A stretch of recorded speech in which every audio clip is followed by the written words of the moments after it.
Have any Bigfoot sightings in Olympia? Well, I don't know. Some people want to move to the Pacific Northwest because they want to be around the possibility of Bigfoot, right? What's one thing Olympia has that Seattle will never have? They're never going to have the small town feel that Olympia has. Do locals actually take advantage of the Puget Sound as much as outsiders think? No, I don't think they do. We get asked so many questions about living in South Puget Sound area and Olympia and what's it truly like. But before we get into the big questions that we get asked all the time, I'm going to tell you what the number one question we get asked, and that is, why does your wife look so much younger than you? And I don't know if I just look like I got hit by a dump truck or I'm a lot older than her, but we're closer than you might think in age. I am older, but not that much older. Not much. So now that you have that question answered, let's jump into all of the other questions that you're curious about. We're Joe and Charity, and we're local realtors, and we help people every week just like you who are considering moving to the Pacific Northwest. Well, let's jump into these questions. Question number one is, what is the biggest culture shock for people moving here to Olympia? This is really going to depend on where you're from. But to give clarity, Olympia is pretty granola, pretty crunchy. So when I use that term, I use it very affectionately because I'm one of them. I love trees. I love outdoors. I love natural living. I love all natural. There's so many things that I love about the Northwest. But if you're not from here, it feels a little bit different because you could be thinking West Coast, Seattle, busy, fast paced. That's not how we roll here in Olympia. We roll a little bit slower and a little bit more casual, and that is for sure. And a little bit more tree hugging. Tree hugging, that's right. Okay, let's jump to question number two. We've got here, is Olympia safe? That's a really important question. Yeah, matter of fact, this is one of those things, I answer it the same way to every time I've gotten this, and I've gotten it literally dozens and dozens and perhaps over 100 times. I feel good about any neighborhood walking late at night in any neighborhood throughout Olympia. And I don't have any great kung fu fighting nunchuck skills. I'm not a talented MMA fighter. I just think neighborhoods in Olympia are wonderful, and it does feel very, very safe. Of course, when we answer this question, we always recommend that people look online and compare the crime rates in Olympia to crime rate in a city that you're used to living in. That will give you the best gauge of what it looks like to live here. And that leads us to the next question that we get all the time. Tell me about your downtown scene. Is it being rejuvenated or is it going backwards? What's happening? Well, I honestly think it's moving forward really wonderfully so. So we've had some new development that's already taken place down there. You're going to see some older shops. You're going to see some buildings that aren't fully occupied, but we're moving towards having a really great downtown space. And that's partly due to the development that's taking place around the downtown harbor area, which I think is amazing. There are some amazing restaurants and shops and artist galleries all throughout the downtown Olympia corridor. So yeah, we both would be of the same opinion that it is on the rejuvenation, continuing to move forward. That leads us to the next question, which is the fastest growing neighborhood and where do we see most development and growth happening? Well, it's a really good question, actually. For me, it's easy to answer this question because Olympia, Lacey, and Tumwater are very interconnected cities. That's right. So we're going to take all three cities together and answer that question because definitely Lacey is the fastest growing. Lacey has a lot more land that they're developing. Their city government has a little bit different strategy than Olympia does. And so when you are driving through the area, you will notice that there are a lot more developments happening in the Lacey area. There are pockets happening in Olympia, but that is definitely going to be the fastest growing area. Yeah. And part of that is because Olympia is fairly landlocked between Lacey and Tumwater. So what you see in Olympia goes back to like the downtown, the rejuvenation of areas versus the full development of new areas. It's a really great question, but that's kind of what's happening here. And you'll see that in Tumwater, but Lacey honestly is the place where it's growing the fastest currently. Question number 5 is, where are the best schools in Olympia? Now we get this question all the time. Yeah, almost every time. Almost every time, for sure. And of course, that's because everybody cares about where their kids are going to school and they want them to have the best experience. Thankfully, we get to answer that we have really fantastic schools in the Lacey, Olympia, and Tumwater area. Personally, we had a wonderful experience with our son going through the Olympia School District and graduating from Olympia High School a few years ago. Great people, great teachers, great community, great sports activities, so many wonderful things that we are grateful for. The awesome news is that is only one of many great school systems in our area. Yeah, in fact, as we do with Chrome, we always recommend that people go online and they do their own research to find out more about the schools. Now, this next question brings everything to a screeching halt. You're right. I'm talking about traffic. How bad is the traffic? Great news is we are so much better than Seattle. Love it comparatively to Seattle. No comparison. No comparison. We do have a little bit on I-5, and if you're trying to get between here and Tacoma, you're going to have the military base that you have to go around on, and that could be sometimes fairly busy depending on the time of day if traffic's going in and out of JBLM. However, besides for that, it is really convenient to get around, especially if you're just trying to get around town. Super easy.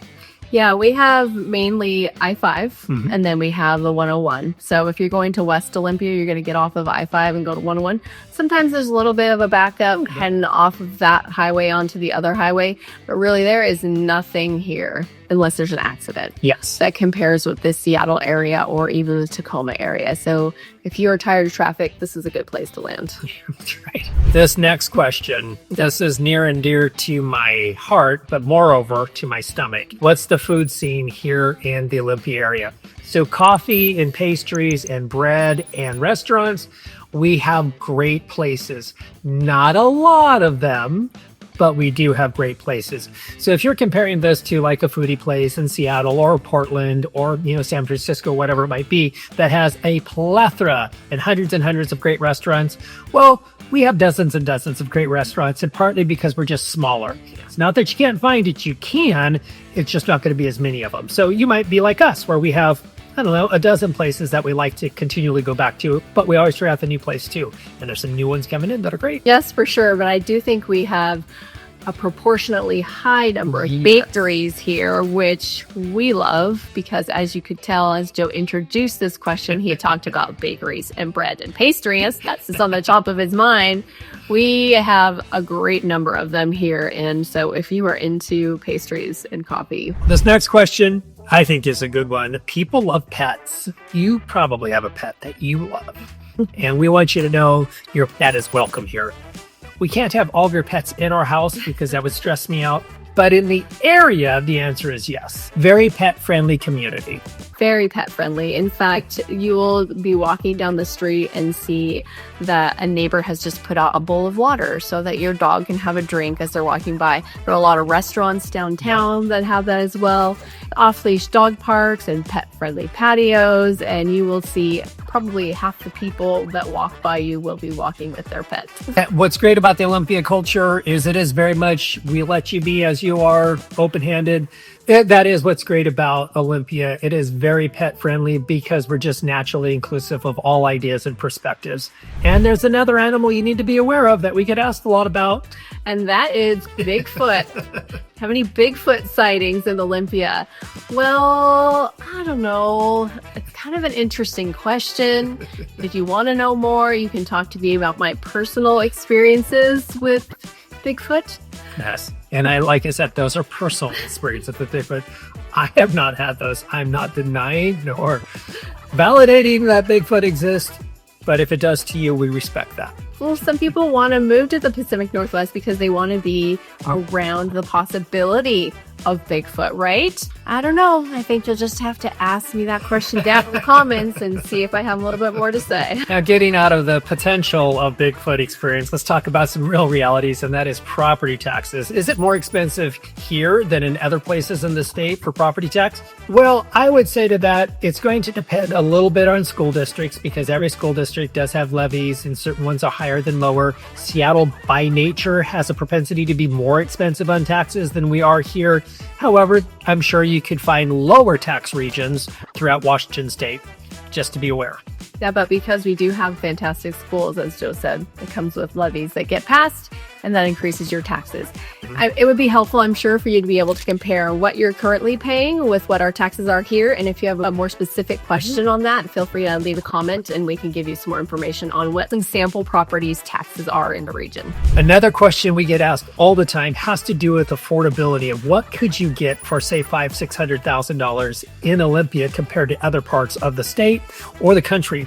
This is really great. I was on conversation last week with someone who was moving here from California, and they had in their minds of what they wanted to spend on a piece of property.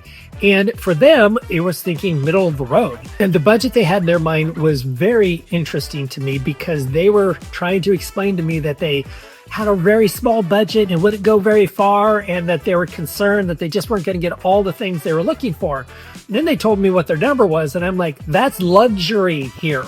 That's luxury in Olympia. So if you're over $800,000 to $1 million and million plus, you're on the water, amazing water view, or a very large home with some property. If your budget is somewhere in that $500,000 to $600,000, there's a lot of options for you that are going to be wonderful homes. And there's things less expensive.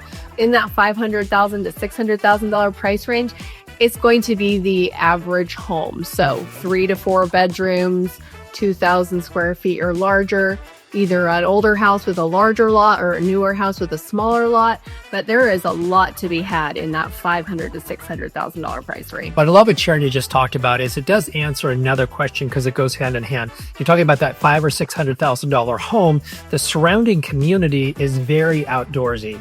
So we're not talking about cramped on top of each other. Although you could have neighborhoods where the houses are built close, it is not far to get away from people into the outdoors. Yeah. That's what's wonderful about her. And that is our next question. Yeah. Is Olympia a good place for outdoor lovers? And we wouldn't live here if it wasn't, because we love to be outside. As Joe just mentioned, we live near Watershed Park, which is this amazing park right in the middle of the city.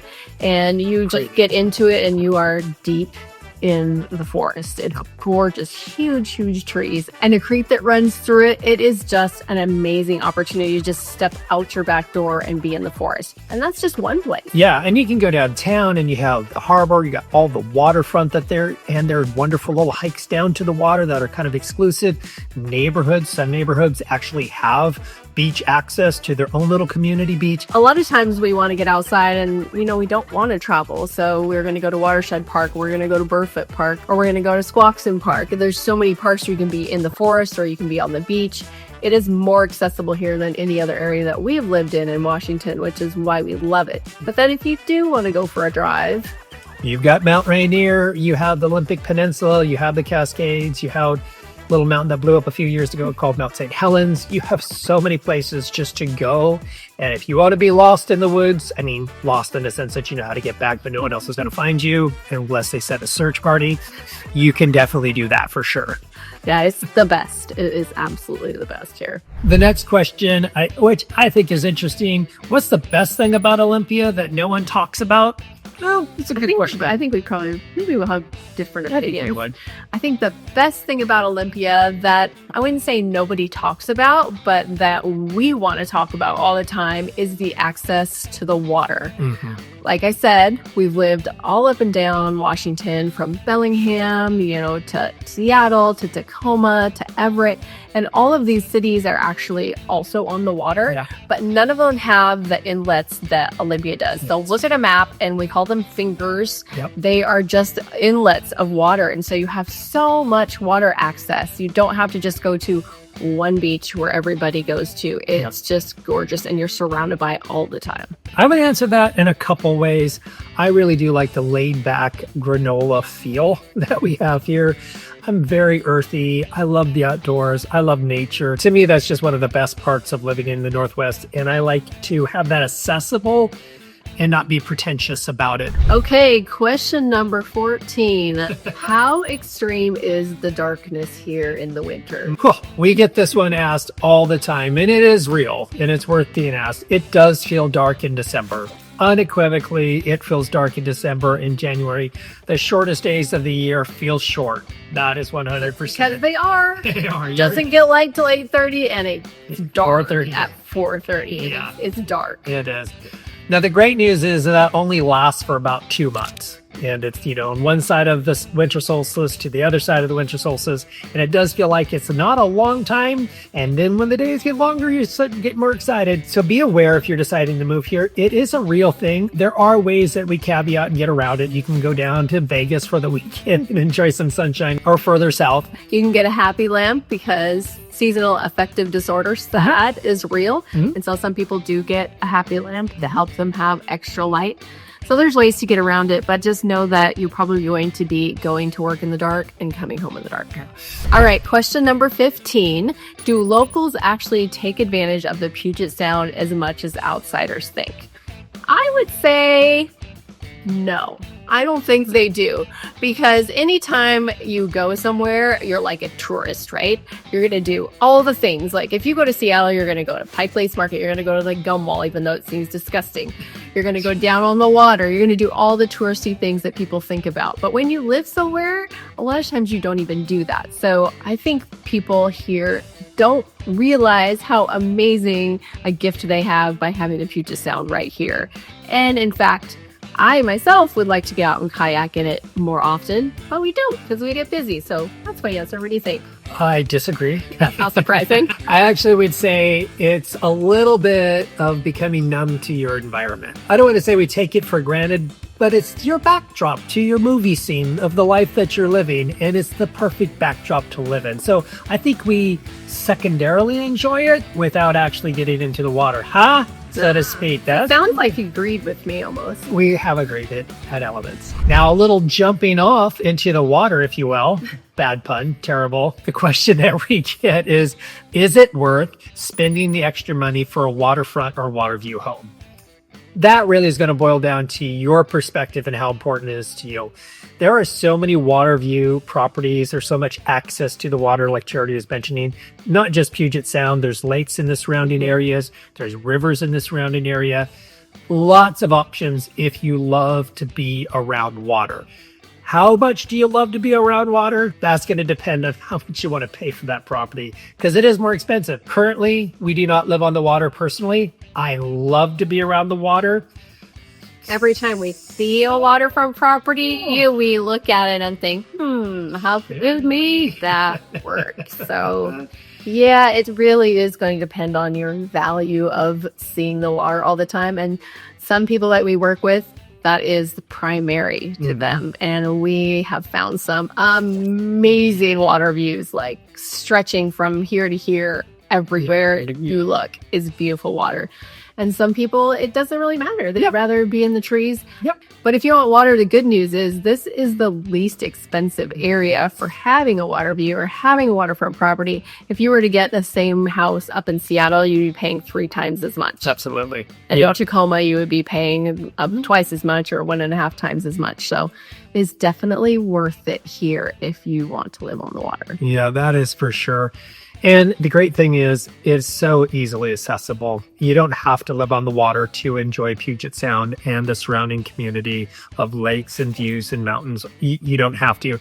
If you want to, it's great options and it's more affordable options. However, there's so much you still feel surrounded by it and hugged by it for sure.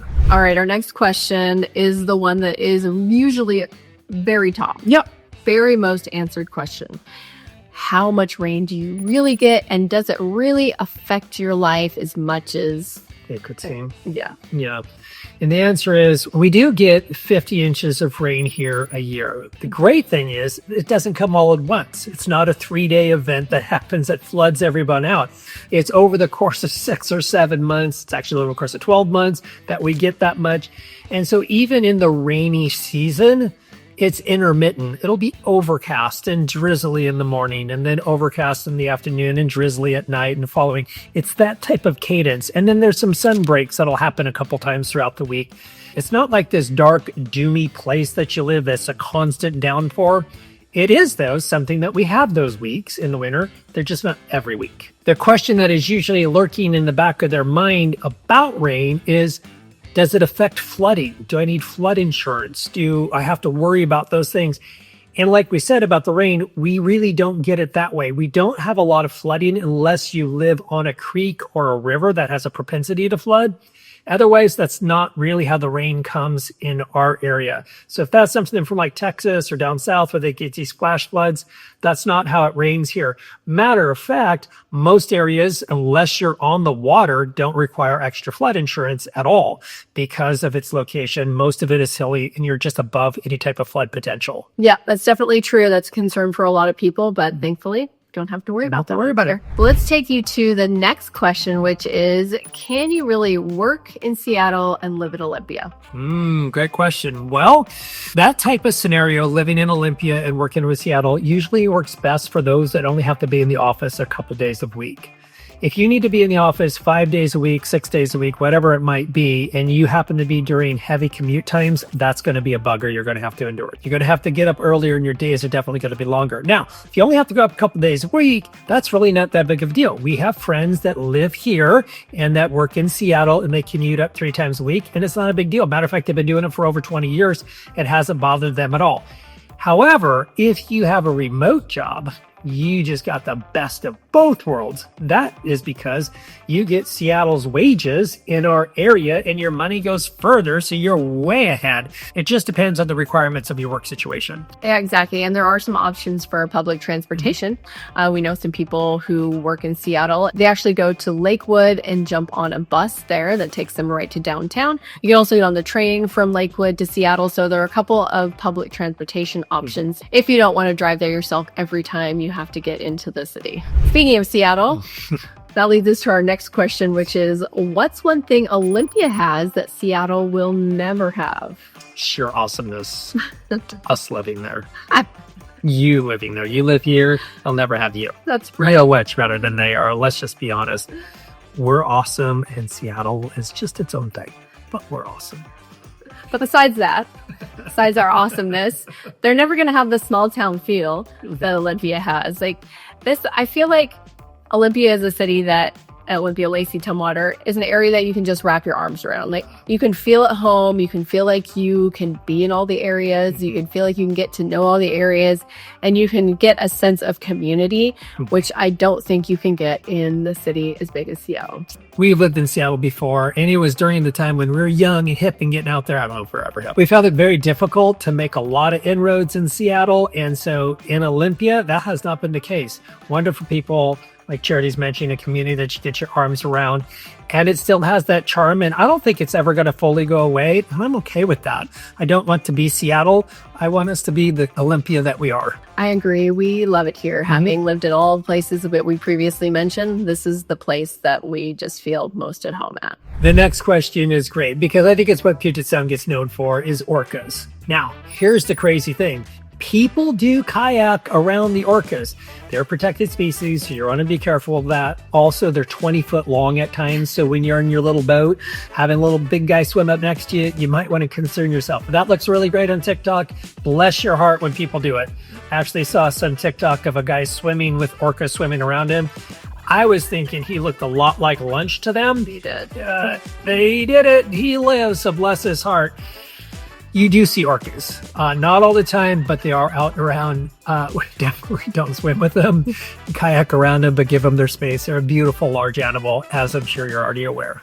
In fact, orcas were spotted a couple of times this summer, which was really fun. Everybody gets excited. People post on Facebook, and then everybody knows, and you go and you take a look. It's really fun. But besides that, other wildlife, we see seals a lot, which is really fun, and otters are so cute, and of course, all the other sea life, which is really fun living in a marine town. Let's move on to our last question, which is there a political divide, being that it's the capital city? Do you really see that here in Olympia? We see the color purple. Now, not just because of the Huskies and not the movie, The Color Purple. Then not the movie, The Color Purple. It's this blend of red and blue. As the state capital, we definitely have a lot of blue, but because in politics, you have both sides, there is a lot of red. And what I love about Olympia, and I can genuinely say this because we have friends on both sides of the political aisle, both sides really, I would say, rabid fans of their political parties. that are friends together, that we've all hung out, had dinner, gone out to dinner, done things with. And we just enjoy them, and we do treat each other with respect. And I appreciate that, because I do feel like that is a guiding value in Olympia, Tumwater, Lacey area, is to respect other people. And you don't have to agree with me for me to like you, have a relationship with you, nor respect you. That's what's great about it. Yeah, it's definitely somewhere where everyone can find a home. And we have worked with clients who want to move to Olympia because the area where they're living is more conservative, and they know that Olympia is in Washington and tends to be a little bit less conservative. And so they found a good home here and a good place that feels like them. And we also know people who are more conservative, and they've found a place that's home here. So there really is an opportunity for both perspectives. And like Joe said, we really do all want to get along. Yeah, it feels purpley. I definitely say it feels purpley. It's the easiest way to explain it. And that's not giving any shout out to the Huskies that hopefully have a good season this year. So there you have it. Those are the most typical questions that we get from people who are thinking about moving to the Pacific Northwest, but you may have a very different question, and we would welcome that. So feel free to leave it in the comments below, or we made it easy for you to reach out to us. Just use the number below, or jump on our calendar, or use the email address in the link in the description below. So if you've enjoyed this video, keep watching the next one. We're going to give you more insights about living in the South Puget Sound area.